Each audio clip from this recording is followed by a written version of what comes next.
How to decline friend requests in honor of kings. In this video, I'm going to show you how you can do it. First of all, open the application.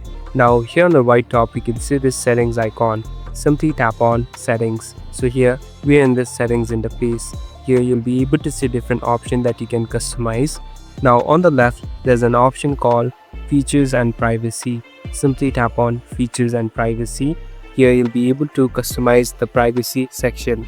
Now slowly scroll down. Here you'll be able to find the option called do not accept friend requests. So simply tap on it and enable it. So it has been checked on. Now if you go back, it's all set. Now you won't receive unwanted friend requests and it will be completely friendless free. Thank you for watching this video. I hope this video will help you.